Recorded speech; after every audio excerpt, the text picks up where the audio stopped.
പ്രശസ്ത medical biometric ശാസ്ത്രജ്ഞനും 1985 Nobel സമ്മാന ജൂറി അംഗവുമായിരുന്ന ചെങ്ങന്നൂർ എടവൂർ മഠത്തിൽ ഡോക്ടർ മാധവ ഭട്ടതിരി 98 അന്തരിച്ചു.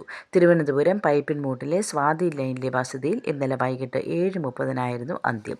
ഇന്ന് 3 വരെ വീട്ടിൽ പൊതുദർശനം, 4 ശാന്തി കവാടത്തിൽ സംസ്കാരം നടക്കും. രാജ്യാന്തര തലത്തിൽ ഒട്ടേറെ മെഡിക്കൽ സർവകലാശാലകളിൽ ഗവേഷകനായും അധ്യാപകനായും വകുപ്പ് മേധാവിയായും സേവനമനുഷ്ഠിച്ചിട്ടുണ്ട്. രസതന്ത്രത്തിൽ നൊബേൽ സമ്മാനാർഹരെ നിശ്ചയിക്കാനുള്ള സമിതിയിൽ അംഗമായിരുന്ന ഏക മലയാളിയാണ് ഡോക്ടർ മാധവ ഭട്ടതിരി.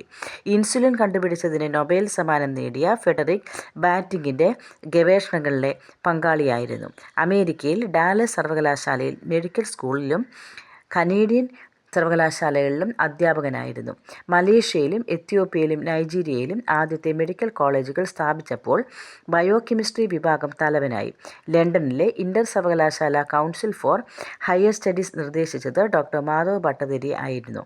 ഭാര്യ മാലതി ഭട്ടതിരി, മക്കൾ Madhuri, Damodaran Namboothiri retired teacher, doctor Manu Bhattathiri nuclear medicine consultant USA, doctor Malini Bhattathiri community medicine head Mount Zion medical college Adoor, മരുമക്കൾ K Damodaran Namboothiri chartered accountant, Neena Bhattathiri engineer USA, Srikanth P. Krishnan retired engineer KINFRA.